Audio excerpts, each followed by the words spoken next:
All right, Shalom. Before I begin this lesson, I want to give all honor, praise, and glory unto Yahweh, Bahasham, Yahweh Shai, Bahasham, Rakah, Quadash, for giving me the spirit to do this lesson. And in this lesson, I'm going to speak about the nuclear missiles that are prophesied to fly across the earth and hit their target, being America, aka Babylon the Great, in the midst of World War III, or at the peak of World War III.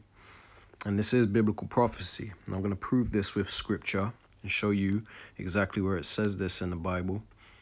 And Lord willing, this will open up your eyes and show you what the prophecies are saying. But a big part of this lesson, I'm going to speak about how these arrows are sharp.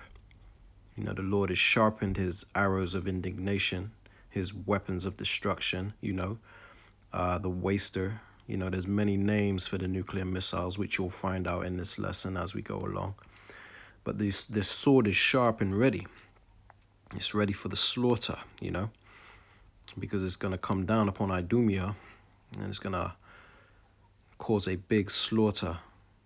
The Lord's getting ready to sacrifice a lot of people in this earth, man. That ain't right. This world has to be purged because it's reached a all-time peak of wickedness. The first time the Lord cleansed this world, he hit the reset button and cleansed this world with water. Now it's going to be cleansed with fire, okay? So before I begin this lesson, I want to say double honors to the elders and the apostles of Great Millstone, where I learned this truth from, through the spirit and power of Yahweh Bashim Yahweh Shai. They're the real prophets that were sent by Yahweh, which is the name of the Heavenly Father and the name of his Son Yahweh Shai, who the world calls Jesus. They were the prophets that were sent in these end times to show us the correct way to salvation and to teach us the truth of the Holy Bible, which has been hidden from us for so long, through the lies of Christianity. And, the Lord has sent these prophets to give the warning in these end times, to compel you to repent, because repentance don't cost a thing.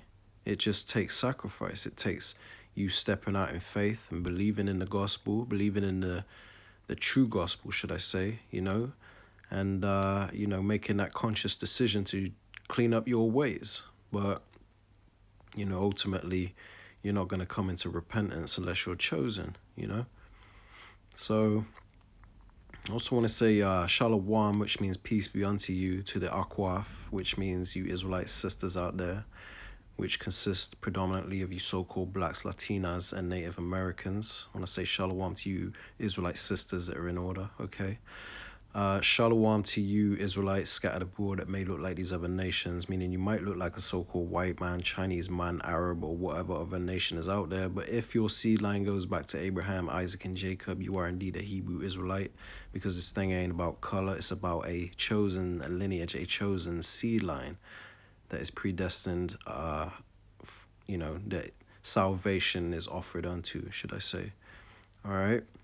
So before I ramble on, let me get into this lesson. First precept I want to pull out is the book of Revelations 11 and 14.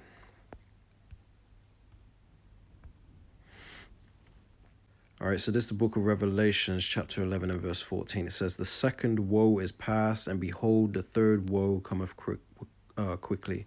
So the second woe is the Second World War. That's already passed because these prophecies are written for these times that we're living in now.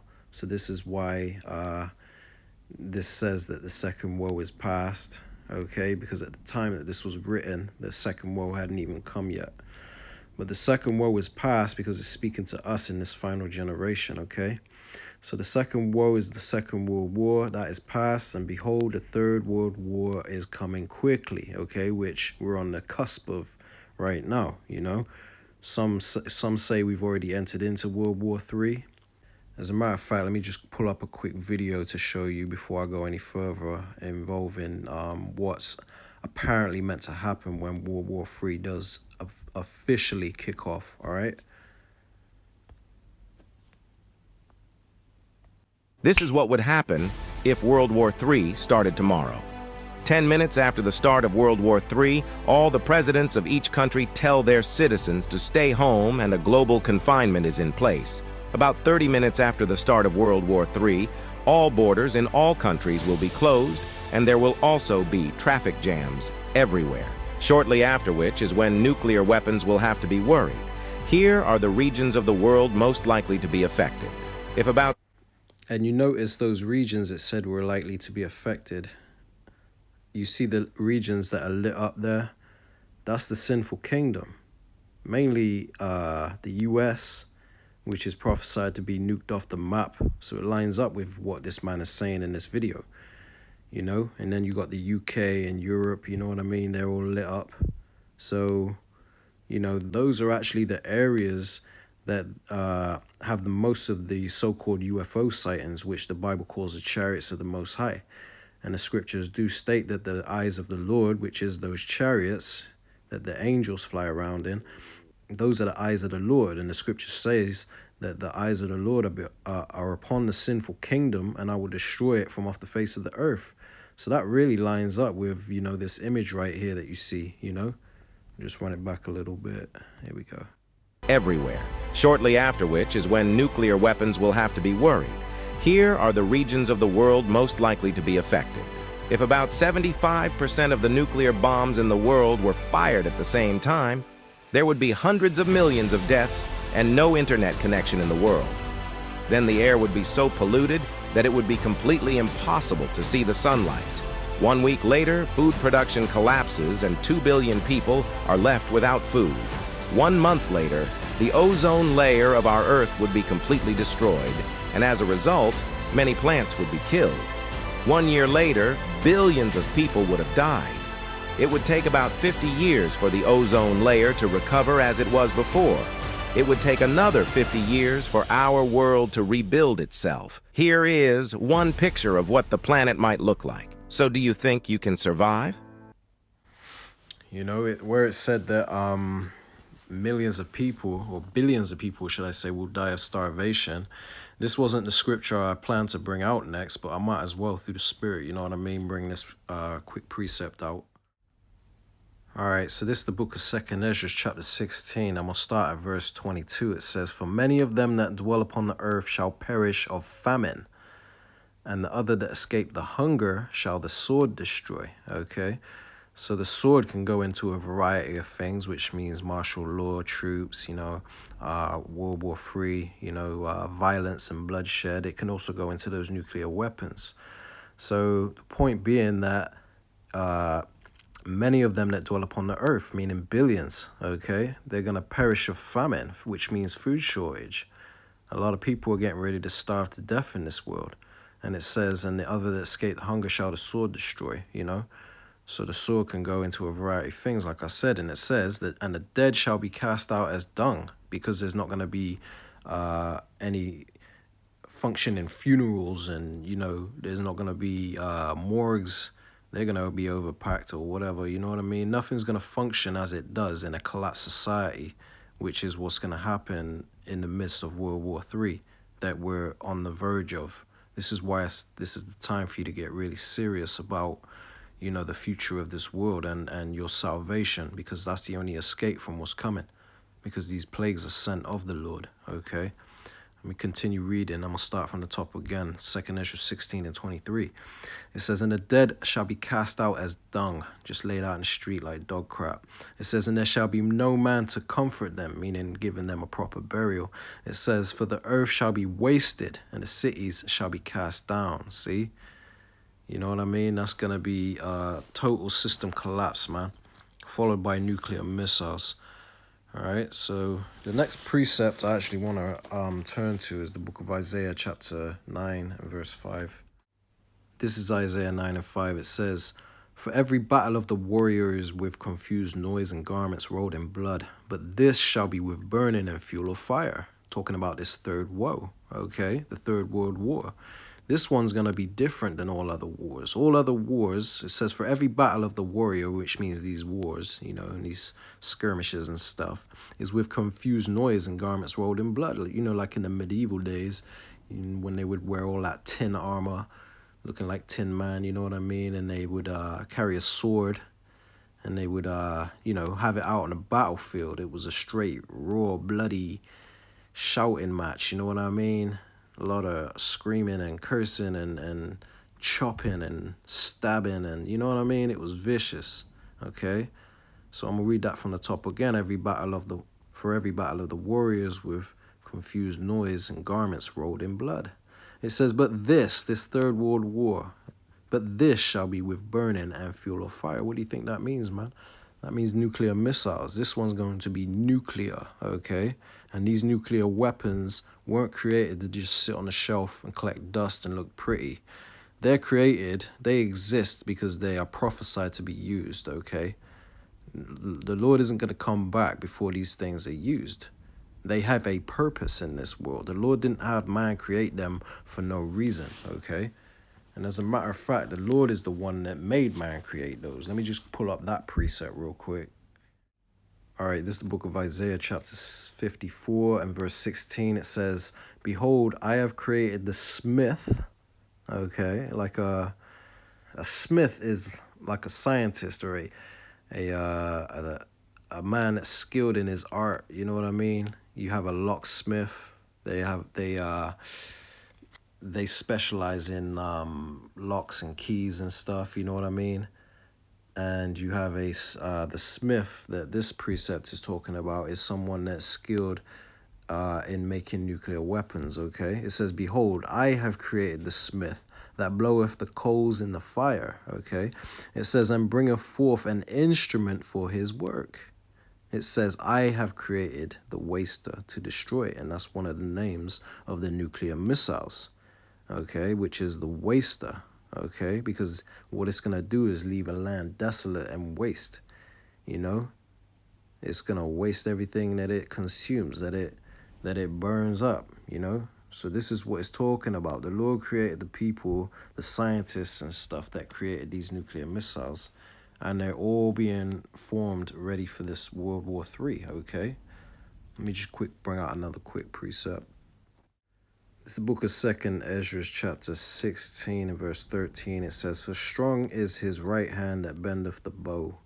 His arrows, which are those nuclear missiles, that's another name for these nukes. His arrows that he shooteth are sharp, okay? And when you sharpen something, it means that you've perfected it. You know, all these these mock missile tests or whatever that they do in the ocean and they do in the desert, you know what I mean? These practices that they do, these practice runs, and you know what I mean, getting those missiles ready, you know, or they are constantly increasing their capabilities, you know, they're coming out with new weapons that are faster or, you know, more accurate, or you know what I mean? Or their range is further, you know? So that's what it means when it says that the Lord's arrows that he shooteth are sharp, because they're ready. You know, when you sit there and sharpen your knife, you're doing it for perfection, so that it's ready for that day when you actually use it, for that moment when you're getting ready to cut the meat or whatever, you want it sharp. But the Lord says, it says here, his arrows that he shooteth are sharp, meaning they're ready, they're ripe and ready for use.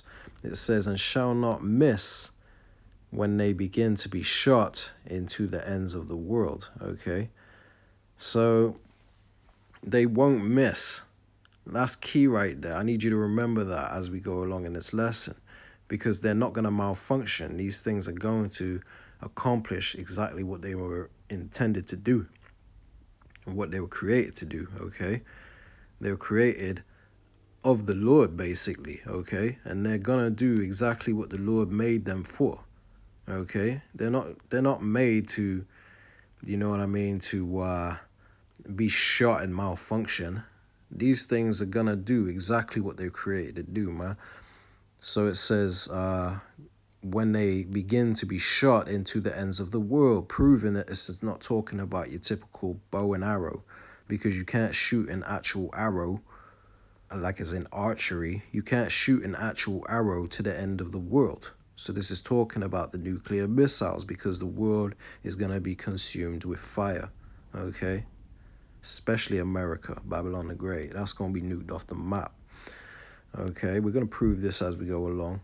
But for right now, I want to quickly turn to Joel chapter 2, because this shows how these things are not going to malfunction, where it says here, and they shall not miss, okay? They're going to do exactly what they were intended to do. All right, this is the book of Joel, chapter 2. I'm going to start at verse 1 and I'll highlight where the point is at that I'm trying to get at. It says, blow ye the trumpet in Zion. Okay, Zion is Israel. Let's just say the Israelites because, you know, this is who needs to get the warning. They need to get themselves ready for the Lord's return, okay, because salvation is for them. So we got to blow the trumpet, us as the watchmen of the Most High. And we're doing that by means of these lessons that we do, okay, showing you what's coming and getting you ready. Okay, it says, blow ye the trumpet in Zion and sound an alarm in my holy mountain, okay, which is the alarm that we're raising right now through these videos. It says, let all the inhabitants of the land tremble. You know, everyone outside of the temple, basically these heathen and stuff, you know what I mean?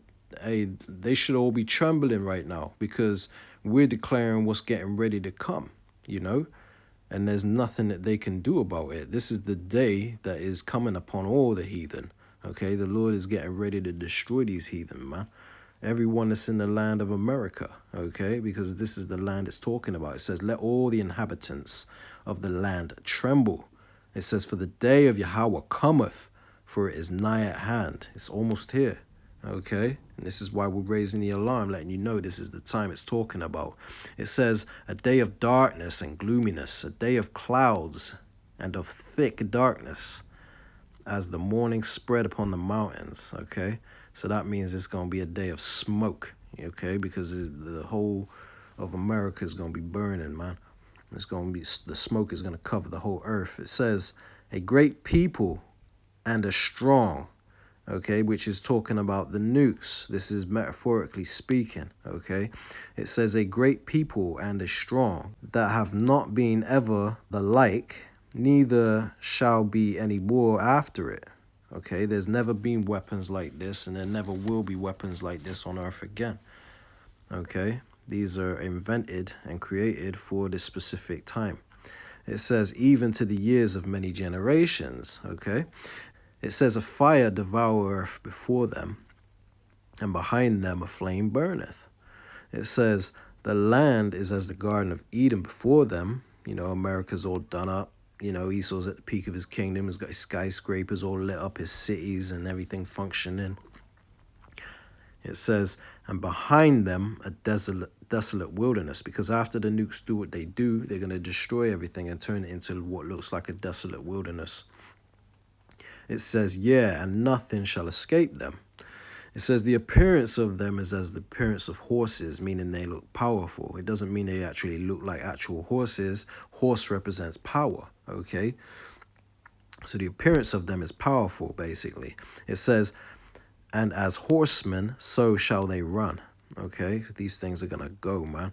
It says, like the noise of chariots on the tops of mountains shall they leap, like the noise of a flame that burneth, that devoureth the stubble. Okay, and it says, as a strong people set in battle array. And that's these nukes, man. You know, you picture the sound of these things, like, you know what I mean?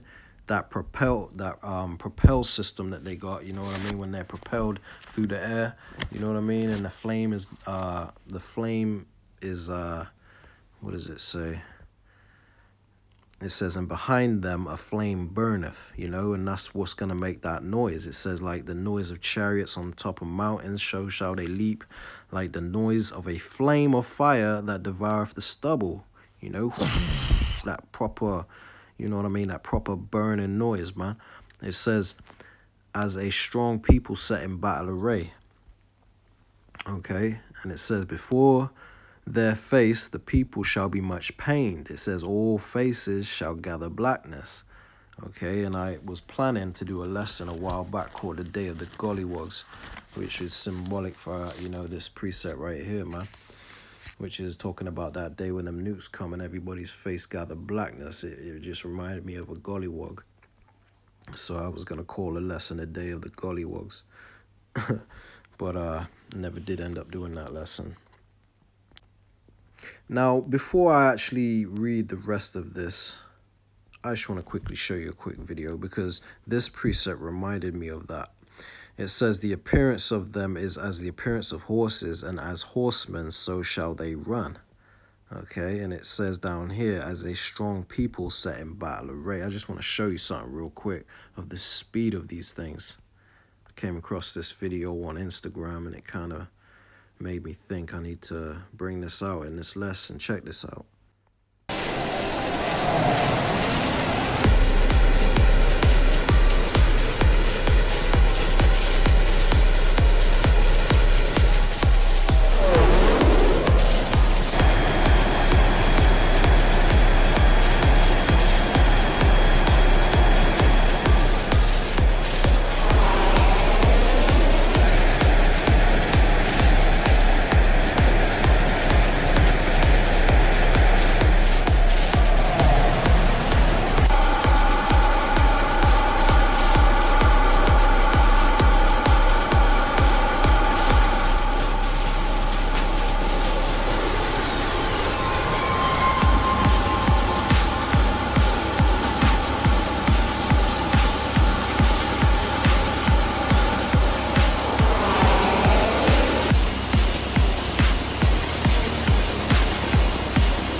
And you see that avant-garde, that last one, that one's a beast. Okay, I'm gonna show you a little something about that avant-garde in a bit, Lord willing.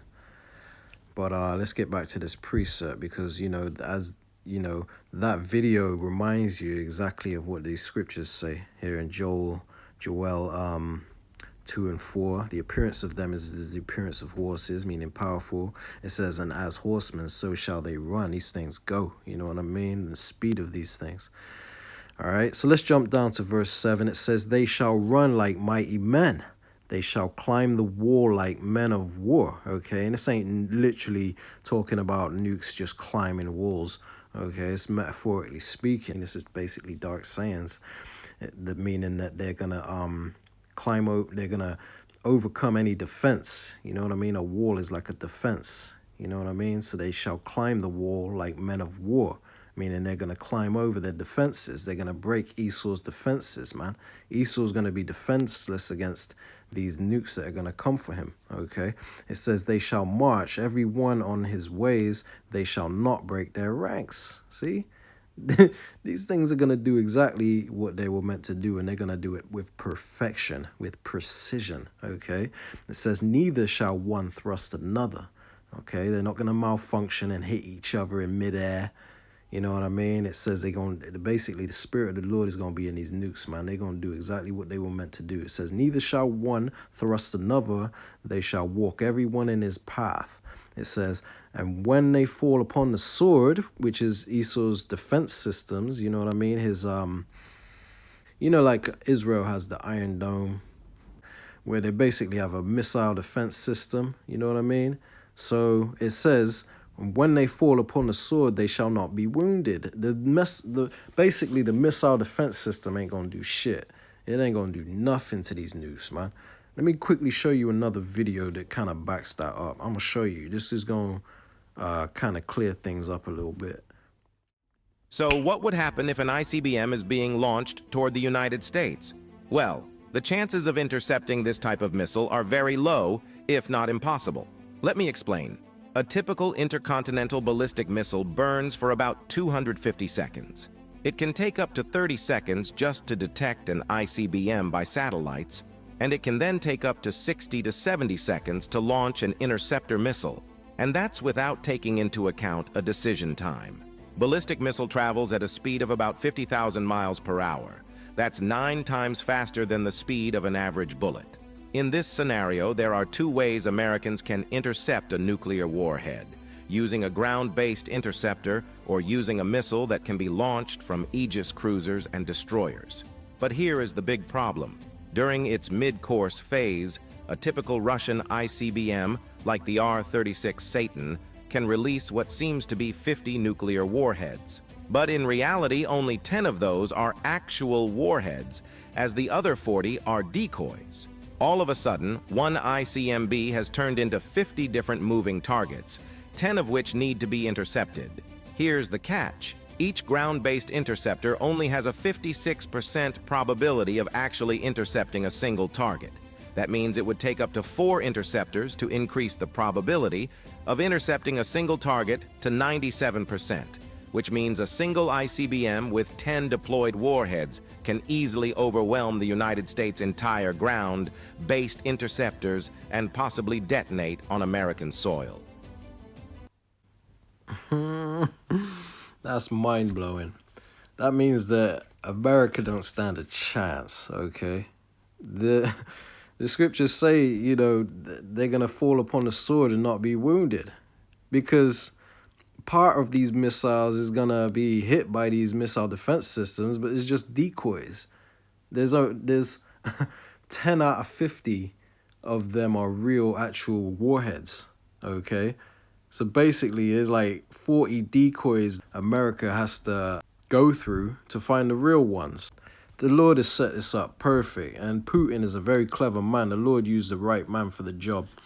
I'll tell you, let me read that again. It says, Joel 2:8, neither shall one thrust another, they shall walk everyone in his path, and when they fall upon the sword, Esau's missile defense systems, it says they shall not be wounded.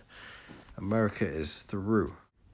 All right, this is the book of Jeremiah chapter 50 and verse 9. It says, for lo, I will raise and cause to come up against Babylon, being America, an assembly of great nations from the north country, okay?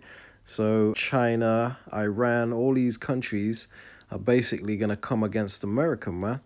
And that's what you see happening right now. They're all forming an alliance against America. First, they're going to take down the American dollar, and then they're going to utterly burn her with fire. Lord willing, I'll grab that next. It says, and they shall set themselves in array against her. It says, from thence she shall be taken, she being America, the daughter of Babylon. Okay.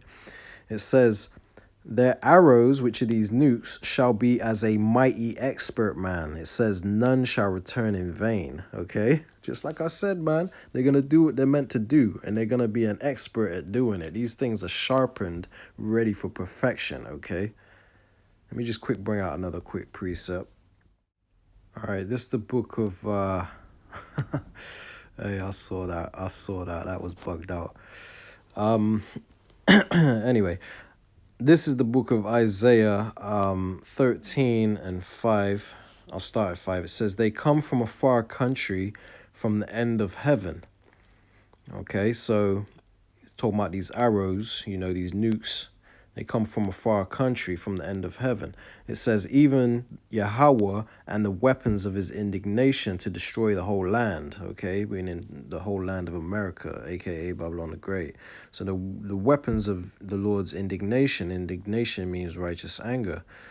So the Lord is pissed off with America because America's sins have reached up to heaven, okay? And the Lord is getting ready to destroy America, all right? So it says in verse 6, how ye, for the day of the Lord, the day of Yahweh is at hand, it shall come as a mighty destruction, as a destruction from the Almighty, Salakia. It says, therefore shall all hands be faint and every man's heart shall melt. You know, because everybody's going to realize when that day comes that there's nothing that they can do, man. Their hands are going to be faint, meaning they're going to be defenseless, man. They're going to be... they're going to know they're through. There's nothing they can do. It says, and every man's heart shall melt, because they're going to basically lose their minds. Okay, it says, in verse 8, it says, and they shall be afraid. Pangs and sorrows shall take hold of them. They shall be in pain as a woman that travaileth, like a woman that's giving birth, man. It says, they shall be amazed one at another, their faces shall be as flames. They're going to turn and look at each other like, oh shit, this is the day the prophets were talking about. The ones we scoffed at, the ones we said were full of crap.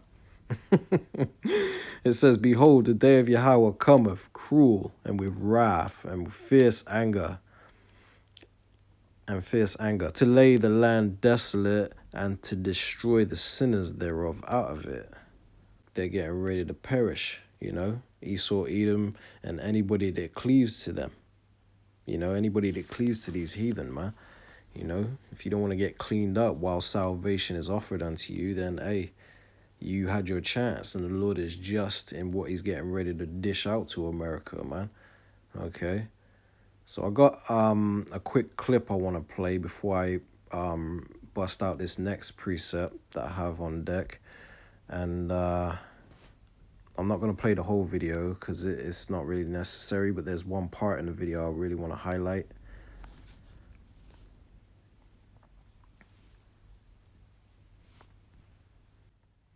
The Russian military underscores the strategic importance of this weaponry, emphasizing its near impenetrability to missile defense systems. They view it as a linchpin in maintaining a nuclear status quo that ensures mutually assured destruction.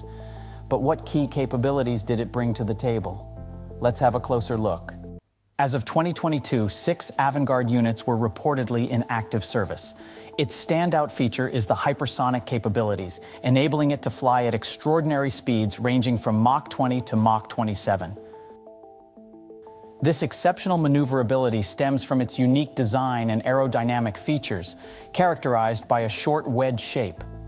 Deployed on the RS-18 AICBM, NATO reporting name SS-19 Stiletto, the Avangard is expected to see integration with the R-28 Sarmat or Satan II ICBM in the future. With a claimed range exceeding 6,000 kilometers, the Avangard is equipped with a weight of approximately 2,000 kilograms. Its payload flexibility allows for the inclusion of either a 2-megaton nuclear warhead or a conventional high-explosive warhead. During deployment, the Avangard undergoes a carefully orchestrated process. Initially, it is carried to a suborbital altitude of about 100 kilometers by the carrier missile before being released. Upon release, it enters a cruise mode, re-enters the atmosphere, and accelerates to hypersonic speeds. See? So this thing goes into the outer atmosphere, or the lower atmosphere, should I say, and then comes back down to Earth. I just got a quick precept I want to bring out involving this Avangard missile. And this missile is a beast.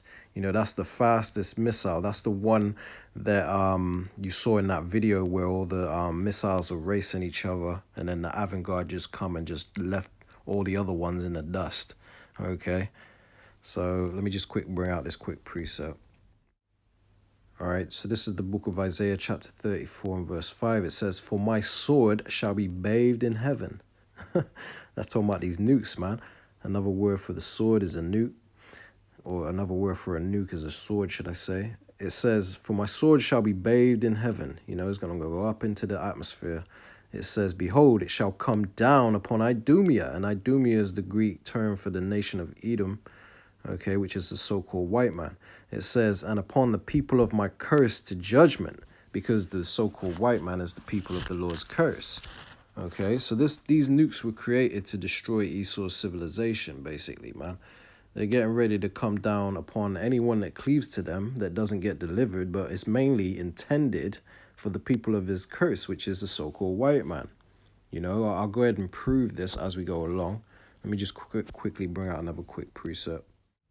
All right, this Genesis 4 and 11, it says, "And now art thou cursed from the earth, which have opened her mouth to receive thy brother's blood from thy hand." Talking about Cain and Abel. Cain killed his brother Abel because he was jealous of his sacrifice. The Lord was more pleased with the sacrifice that Abel gave. So Cain was consumed with jealousy and killed his brother Abel. And then you got Cain that came back in the reincarnation, which is the wicked seed line. He came back as Esau. And he always had a perpetual hatred for his brother Jacob. This is one sign that lets you know that the so-called white man is of that seed line of Cain in the reincarnation. And he's the people of the Lord's curse, because it says here, "Now art thou cursed from the earth," because of what he did to his brother Abel. All right. But I'm not going to stop there. I'm going to show you more as we go along. This is the book of Isaiah chapter 24 and verse 6. It says, "Therefore have the curse devoured the earth," the people of the Lord's curse, the so-called white man, the Edomites, which is Esau. Okay.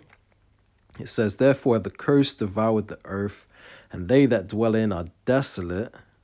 It says, therefore the inhabitants of the earth are burned by these nukes, and few men left, because it's going to take out a lot of people in this earth. Okay, so the point being that therefore have the curse devoured the earth. These Edomites that rule the earth, they've devoured the whole earth, man. They've messed this world up, okay, because they're the manager, they're the rulers of this earth, okay. Let me quickly bring out another precept. All right, so this is Proverbs 3:33. It says, the curse of Yahweh is in the house of the wicked, but he blesseth the habitation of the just, okay. So the people of the Lord's curse basically is the house of the wicked, which is also the so-called white man, Esau, Edom. Okay, they're the people of the Lord's curse. All right, so let me just quickly prove that even a bit more. We're going to dig deeper, keep chipping away at this in Job 9:24. All right, so Job 9:24 says the earth is given into the hand of the wicked. So the people that rule the earth right now are considered the wicked. They're who the earth is given to. They're the ones that rule the earth. They're the ones that have their military bases all over the earth, their central banks. They're the ones that can lock down the whole planet, force everybody to take some poison into their system, graphene oxide. You know what I mean? It says he covereth the faces of the judges thereof, if not wherein, who is he? So he covered the faces of the true judges, which is the biblical Israelites, and he painted them out in the Renaissance era to be so-called white people. Okay, when they're really so-called black people, he covered their faces. It says, if not, wherein, who is he? So if this man ain't the damn devil or the wicked of the whole earth, then who is? You know, the biblical Edomites are the ones that have destroyed the earth. They're the wicked of the earth, okay? So it says the earth is given into the hand of the wicked. That proves that the curse is in the house of the wicked, according to Proverbs 3:33. And the wicked are the ones that rule the earth. Let's go a bit deeper. Because Esau was given the fatness of the earth in Genesis 27:39. Okay, I'll quickly turn to that. This is the book of Genesis, chapter 27. I'll start at verse 38. The point is in 39. It says, and Esau said unto his father, hast thou one blessing, my father? Bless me, even me also, O my father. And Esau lifted up his voice and wept, because Jacob basically supplanted the blessing from Esau, but the Lord set up that whole scenario because the blessing was always meant to be Jacob's, okay? And Esau was jealous and mad, and he said, after my father dies, I'm going to kill you, just like Cain and Abel. It's the same scenario like I said earlier, okay? Because Esau is Cain in a reincarnation, okay? So it says, and Isaac his father answered and said unto him, behold, thy dwelling, so he gave him a blessing. He said, thy dwelling shall be the fatness of the earth. So all the richest places of the earth in every country, you're going to find Edomites in the best places, in the mansions, because they basically stole their way through bloodshed and violence to the top. They stole their way to the top. They were given the earth. The Lord allowed them to do what they did, to take the earth, to fulfill biblical prophecy, okay? So the earth is given into the hands of the wicked, pursuant to Job 9:24, and Esau possesses the fatness of the earth. So Esau is the wicked that this Bible's talking about. It says, behold, thy dwelling shall be the fatness of the earth and of the dew of heaven from above. Verse 40, it says, and by thy sword shalt thou live, and shalt serve thy brother, because they're getting ready to go into slavery and serve their brother Jacob, Salakia, which is you so-called blacks, Latinos, and Native Americans. You're getting ready to rule next, okay? So the point being that by his sword shall he live. You know what I mean? Esau lives by the sword. This is how he conquers nations and steals his way to the top through bloodshed and violence and murder. It says, and it shall come to pass when thou shalt have dominion, thou shalt break his yoke from off thy neck. All right, but we're going to skip all that. Actually, let's just read 41. Might as well read that because it goes into what I said earlier about Cain and Abel.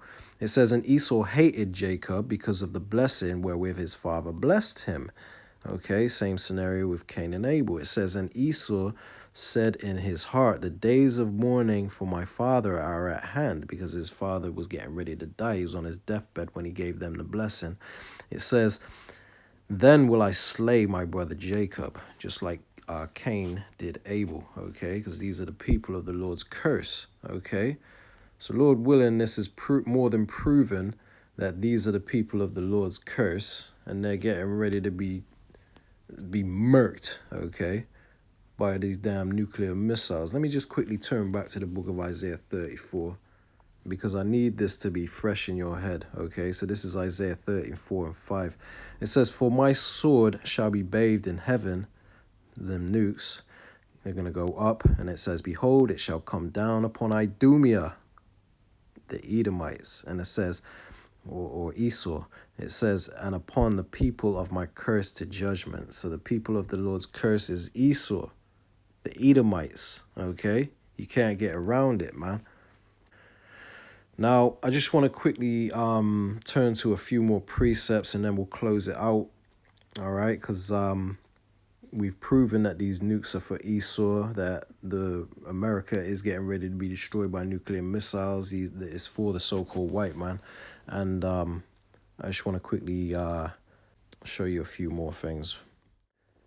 All right, so this is the book of Job, chapter 20. I'll start at verse 22. I'm going to read through 26, because this describes how Esau starting with the elites of that nation, okay, which is your Rothschilds, your DuPonts, Gettys, and all the people in the World Economic Forum and all that, you know what I mean, the presidents and stuff. They're all getting ready. They're the ones the nukes are for, all right? So it says here in 22, it says, "In the fullness of his sufficiency, he shall be in straits." And straits means a position of difficulty. So right now they're in a very messed up predicament, because their kingdom is falling through their fingers at the fullness of his sufficiency, meaning the height of his kingdom. Okay, so in the fullness of his sufficiency, meaning the height of his kingdom, he shall be in straits, which is a position of difficulty. It says, "Every hand of the wicked shall come upon him." And if you go into this word wicked in this particular precept, it means the laborer. Okay, so all the taxpayers and stuff, man, they're going to all be pissed off with these elites. And that's what's happening. They're all coming upon him. It says, "When he is about to fill his belly," meaning accomplish his new world order and put a device, a C-hip, a MOTB, mark of the beast tracking device in your body. Okay, I got to be careful with my words. It says, "When he is about to fill his belly, the Most High shall cast the fury of his wrath upon him." Okay, them nukes. It says, "and shall rain it upon him while he is eating," meaning while he's still in the process of establishing his new world order and enslaving the whole of humanity. The Lord is going to stop him. Divine intervention is going to happen, man. The Lord ain't going to allow this man to just put a device in you, tracking device, and, you know, have control over your finances for the rest of eternity. You know what I mean? So this man can have as many Epstein Islands on the planet as he wants.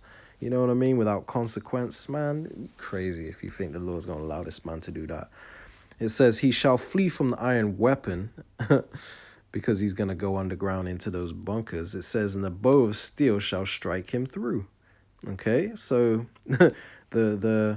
basically the ones that are outside those nuclear bunkers, they're going to get consumed by these nukes, man. The bow of steel, these ICBM nuclear missiles, okay?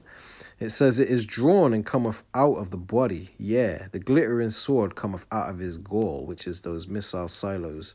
It says, "Terrors are upon him," because he's shitting himself, especially when he's in them bunkers, man.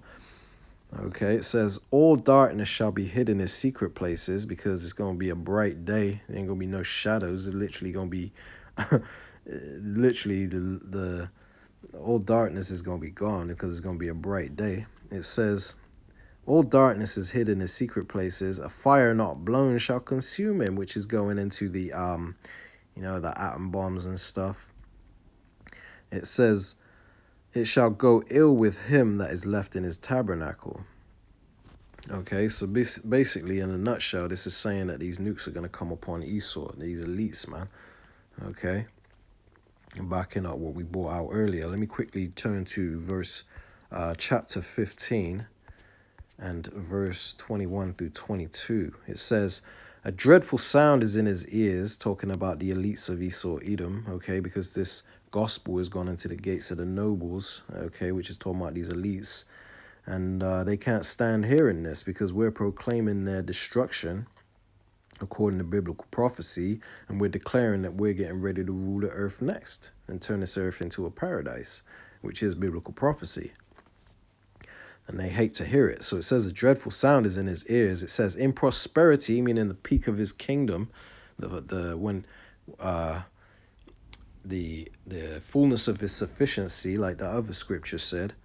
It says, in prosperity, the destroyer shall come upon him. And the ultimate destroyer is talking about Yahweh Shai, but he's created the waster to destroy also. So the waster is going to come upon him also, rain upon him while he's eating. Okay? It says, he believeth not that he shall return out of darkness, and he is awaited for of the sword, meaning them nukes. He knows that that day is coming, and he's crapping himself, all right? Let me quickly bust out another preset real quick, because we're going to back up the part where it says a dreadful sound is in his ears, and, you know, how it's going to be a bright day. Let's just back that up real quick. All right, so this is the book of 2 Thessalonians, chapter 2. I'll start at verse 8. I might as well start at 8. Yeah. It says, and then shall that wicked be revealed. Now we know it's Esau Edom. Okay, the earth is given into the hand of the wicked. We understand that the wicked is Esau Edom. We understand that it's the so-called white man, self-proclaimed white man, starting with the elites. Okay. It says, and then shall that wicked be revealed, whom the Lord shall consume with the spirit of his mouth, which is the prophets. It's consuming them. That's that dreadful sound that's in his ears that I just brought out. Okay? It says, and shall destroy with the brightness of his coming. Because when the Lord comes, he's coming with the angels, the thousands of heaven, you know, a host, an army of angels. And he's coming with, which are the chariots, should I say, which the world calls UFOs. And he's coming with them nukes too, man. You know, and laser beams coming from them chariots. It's going to be a bright day. A day of gloominess and clouds, but it's going to be bright when the Lord arrives. You know, it ain't going to be no little fireworks show, man. It's going to be crazy. Okay? So it says, even him whose coming is after the working of Satan, because everything they do is against nature, against the right way. They're just destroying this earth and running it into the damn ground by doing everything that is opposite of the ways of the Lord. Talking about man can be with man, woman can be with woman, more than two genders and all that crap. This man is evil. His comings are after the working of Satan. Baphomet, the goat god with tits. All right? It says, with all power and signs and lying wonders. You know, it's false miracles, man. You know, lying wonders, man. It says, with all deceivableness of unrighteousness in them that perish, because they receive not the love of the truth that they might be saved. See? 2/3 of our people are going down with him, man. All right. So, basically, you know, this lesson was to let you know that those weapons are ready for the day of the Lord, man. And they're going to come in the midst of World War III. I got one more precept to just kind of close it out. It's the book of Zechariah.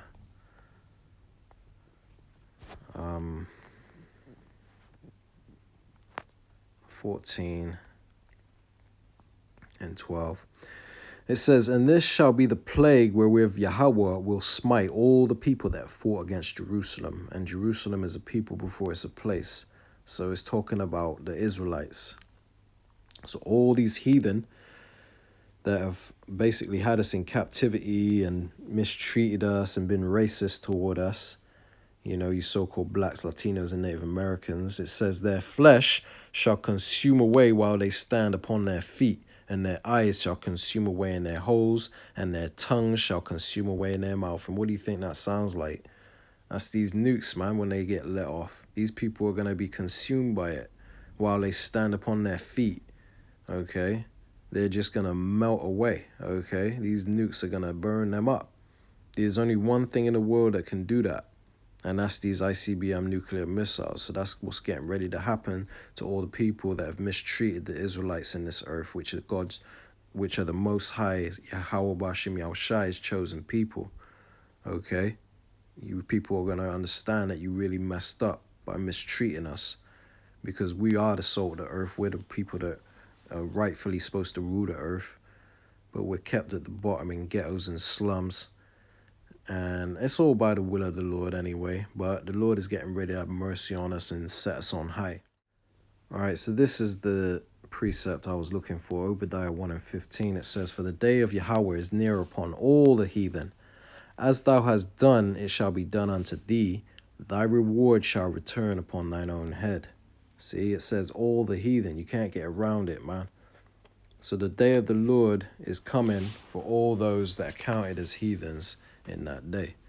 All right, so you you want to cleave to the truth so that way you ain't classed as a heathen, man, because ain't no heathen gonna make it. All right, salvation ain't for everybody. Salvation is only for the elect of Israel. All right, so hopefully you've been edified through this lesson. I'm close out here. Give all honor, praise, and glory unto Yahweh, Bahasham, Yahweh Shai, Bahasham, Rakah, Kwedash. All right, Shalom, Yasha Allah.